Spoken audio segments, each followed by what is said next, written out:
Nació en Bonn, Alemania, en 1770, y aunque no se sabe a ciencia cierta el día en que nació, se cree que fue el 16 de diciembre. Proveniente de una familia de músicos de clase media baja, fue nombrado como su abuelo, quien fue director musical de la corte de Bonn. El talento lo llevaba en la sangre. Él es Ludwig van Beethoven, el sordo de Bonn. Beethoven fue el segundo hijo de Johann van Beethoven y Magdalena Cavendish, y aunque vivían en Alemania, la familia Beethoven era de origen flamenco, ya que provenían de Bezo, una aldea flamenca. El abuelo Ludwig había intentado transmitir su talento musical a Johann. Sin embargo, este solo resultó ser un músico mediocre y un alcohólico que se gastaba el dinero en la bebida. Se dice que Johann heredó el alcoholismo de su madre. Por esta razón, María Magdalena, en muchas ocasiones, tuvo que ser el sustento y la fortaleza de la familia Beethoven. ¿Dónde he escuchado eso antes? Desde edad temprana, el pequeño Ludwig mostró talentos musicales, así que su padre decidió enseñarle a tocar el piano. Pero estas lecciones no eran las lecciones de un amoroso padre. Cuando Ludwig se equivocaba o no hacía lo que su padre esperaba, éste lo abofeteaba, lo maltrataba y en ocasiones lo encerraba en una bodega. Como que Luisito Rey se tomó muy en serio el tipo de lecciones de Johann van Beethoven. Pobre Ludwig, pobre Luis Miguel. Por estas épocas estaba muy de moda el tema de los niños prodigio, tal y como pasó con Mozart. Johann soñaba con que Ludwig algún día sería como él, así que se obsesionó con las clases y el castigo. Las presiones y el abuso eran cosa de todos los días para el pequeño Ludwig. Estos tratos tuvieron consecuencias en él y se convirtió en una persona desconfiada, siempre a la defensiva. Se volvió solitario y desaliñado. En la escuela no era nada sociable y no le iba muy bien. Sin embargo, era tan buen pianista que dio su primer concierto público a los 7 años de edad. Pero, como ya sabemos, la polémica vende mucho más, así que su padre dijo que tenía 6. Y es así como Christian Gottlob Neff lo descubre, queda impresionado y decide convertirlo en un gran pianista.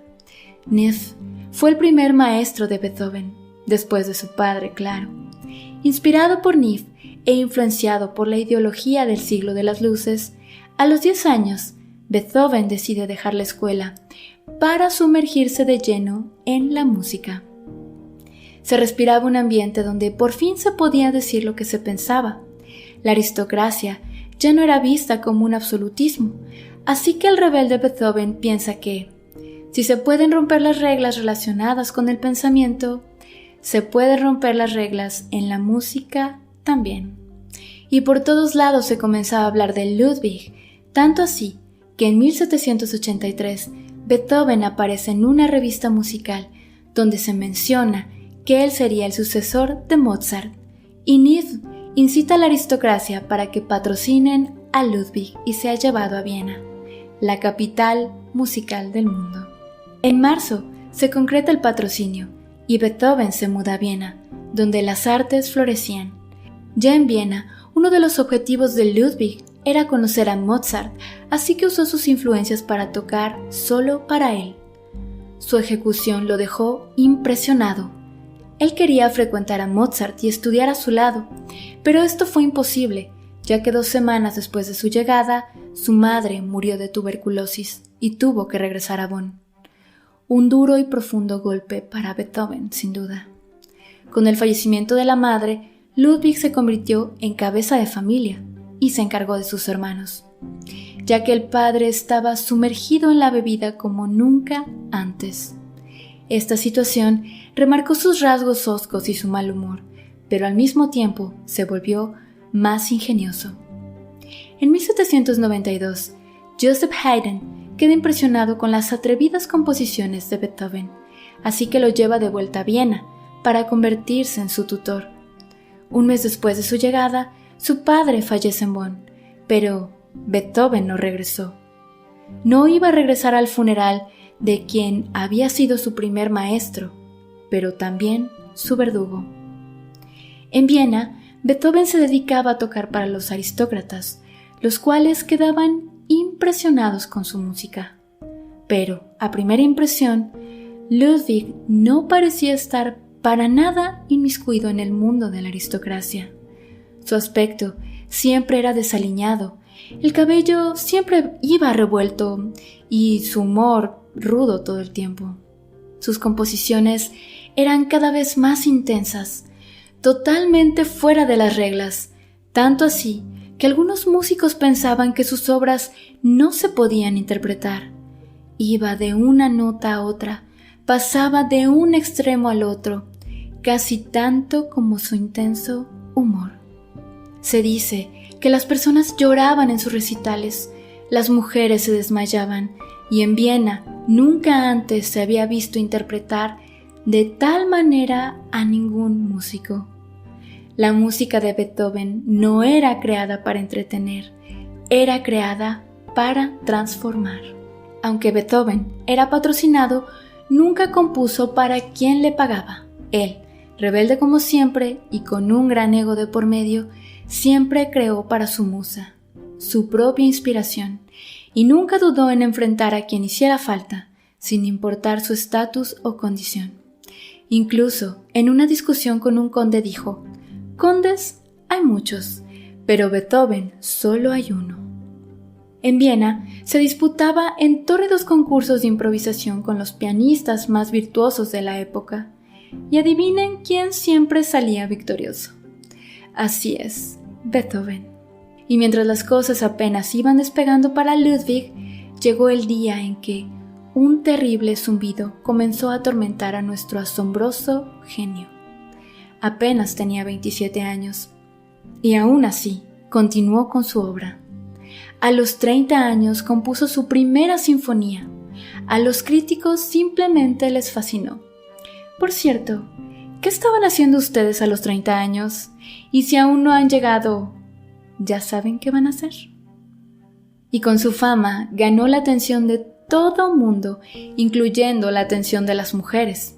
Se enamoró apasionadamente de la condesa Giulietta Guicciardi, una de sus pupilas, y para cortejarla escribió la sonata Claro de Luna en 1801. Una pieza muy hermosa. Si no la han escuchado, les recomiendo que terminando este podcast vayan a oírla. Es simplemente preciosa. Beethoven no tenía ningún título de nobleza y Guicciardi no iba a casarse con alguien así. 2 años después lo dejó para casarse con un conde. Esta situación se presentaría una y otra vez. Ludwig estaba no solo roto en el alma, su cuerpo comenzaba a romperse también. Poco a poco iba perdiendo el oído y esto le aterraba. En una de sus cartas escribe frenéticamente: «Solo le pido a Dios que me permita completar mi obra». La situación con la pérdida de su audición aumentó su mal temperamento y lo volvió violento y abusivo. Tenía ataques de ira. Algunas personas ya no querían pasar tiempo con él, pero él se avergonzaba de su padecimiento y no quería contarle a nadie. En 1802 se retiró a una elegante villa en Viena llamada Heiligenstadt. Creía que si se retiraba a un ambiente más natural y relajado su salud mejoraría. Tuvo baños en el río Danubio, entre otros extraños remedios, pero se dio cuenta que cada vez su pérdida auditiva era mayor. Estaba desconsolado. Escribió una carta muy emotiva a sus hermanos, que por cierto nunca envió y que fue descubierta solo después de su muerte. En esa carta dejaba ver que estaba listo para cometer suicidio, pero el arte lo contenía y lo jalaba como un imán para así poder continuar con su obra. Y después de tocar fondo, ahora más que nunca se disponía a crear con tanta pasión y a plasmar sobre la hoja la tempestad que había en su cabeza. La música estaba en su mente, así que su tercera sinfonía fue dedicada a Napoleón Bonaparte. Él lo admiraba por su mensaje contra la aristocracia y se identificaba personalmente con él. Cuando Napoleón se declaró a sí mismo emperador y extendió su conquista por Europa, Beethoven, al darse cuenta que su héroe se había convertido en un tirano, decidió quitar el nombre de Bonaparte de la partitura y solo lo nombró como la heroica. Y fue así como supo que esa partitura estaba dedicada al espíritu de la revolución y no a una persona como él creía. En 1812, Beethoven escribió apasionadas cartas a una mujer que nombraba su amada inmortal. Las cartas eran tan intensas y desgarradoras. Sin embargo, nunca se supo la identidad de aquella mujer, por lo que se convirtió en uno de los misterios románticos más grandes aún en nuestros días. En 1809, Beethoven seguía dando recitales. Sin embargo, estos fueron desastrosos porque su sordera ya estaba muy avanzada y al no poder escucharse a sí mismo, todo se volvía caos. Por esta razón, a sus 39 años se dedicó de lleno a la composición. Como dato interesante, para crear la séptima sinfonía, Beethoven tuvo que apretar sus oídos contra el piano debido a su sordera. Poco a poco, Beethoven se iba metiendo más y más en su cabeza y más en su música. En 1815, cuando su hermano Karl murió, se obsesionó con la constante lucha sobre la custodia de su sobrino, a pesar de que el testamento decía que la custodia quedaba del lado de la madre. Esto acabó con su reputación y lo convirtió en una persona más excéntrica y desaliñada. En 1820, el juicio de la custodia terminó y Beethoven ganó, pero esta fue una experiencia desgarradora, tanto para su sobrino como para él. Su sobrino lo odiaba y Ludwig se volcó en la música con mayor fuerza. No se bañaba y vagaba por las calles de Viena, usando finas ropas con restos de comida, porque las usaba durante semanas completas. Los niños le arrojaban comida en la calle y lo llamaban loco. Parecía un vagabundo. Incluso alguna vez fue arrestado como pordiosero, y cuando le dijo al policía que él era Beethoven, simplemente no le creyó. Poco a poco se fue quedando completamente solo. En 1823 se dedicó a componer la Missa Solemnis, y esta obra despertó en él algo espiritual que lo levantó de nuevo y lo catapultó al éxito. En 1824, a la edad de 54 años, terminó su trabajo más famoso, la Novena Sinfonía. Recordemos que Beethoven, para este tiempo, estaba sordo y venía de una vida oscura y tambaleante.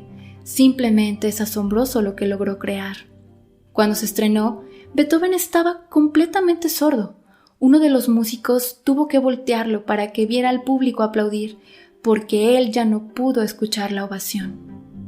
En 1826, su sobrino Karl intentó suicidarse y esto le trajo amargos recuerdos a Beethoven sobre sus luchas del pasado. Su salud física empezó a decaer más y más, con terribles dolores abdominales. Finalmente, el 26 de marzo de 1827, una tormenta eléctrica cayó del cielo. Se dice que Beethoven alzó su puño al cielo mientras un rayo surcaba el firmamento y expiró. ¿Qué significaría aquel gesto? Esto simplemente nos demuestra que hasta en su último suspiro, la pasión corría por el alma y cuerpo de Beethoven. En su testamento dejó todo para su sobrino Karl. 20,000 personas asistieron a su funeral. Mucho se ha hablado sobre el trastorno bipolar de Beethoven, también conocido como depresión maníaca. De acuerdo con Mayo Clinic, es una enfermedad mental que causa cambios extremos en el estado de ánimo, que comprenden altos emocionales, manía o hipomanía, y bajas emocionales como la depresión. También existe una fuerte teoría acerca de la posible intoxicación por plomo, conocida como saturnismo, lo mismo que comentamos con respecto a Van Gogh. Esto se cree debido al estudio hecho a un mechón de pelo procedente de la emblemática cabellera de Beethoven, que alcanzó un precio por encima de los $7,000 cuando se subastó, por cierto. La dieta de Beethoven se basaba en pescado del Danubio y en vino de tabernas de mala muerte. Se cree que de aquí contrajo gran parte de la intoxicación. Algunos de sus síntomas son irritabilidad, dolor abdominal, vómitos, estreñimiento, pérdida auditiva, trastornos del estado de ánimo, entre otras. Todo parece cuadrar con los padecimientos de nuestro genio, ¿no creen? Beethoven cambió por completo toda una generación de música. Nos demostró en carne propia el significado de resiliencia y voluntad de sentido. Se inflamó como el fénix y resurgió de las cenizas para deleitarnos con obras maestras, y dejó claro que no había barrera alguna que se interpusiera entre él y la música. Beethoven es simplemente un genio inmortal. Para cerrar este capítulo, les comparto una frase de Beethoven que dice así: me parecía impensable abandonar el mundo para siempre antes de haber producido todo lo que sentía que estaba llamado a producir. Gracias por escuchar este episodio de Genios Atormentados. Espera el siguiente dentro de 2 semanas. No olvides seguirnos en nuestras redes sociales: Twitter, Instagram, YouTube, TikTok y Facebook. Comparte este podcast y recuerda que quizá todos estamos un poco locos.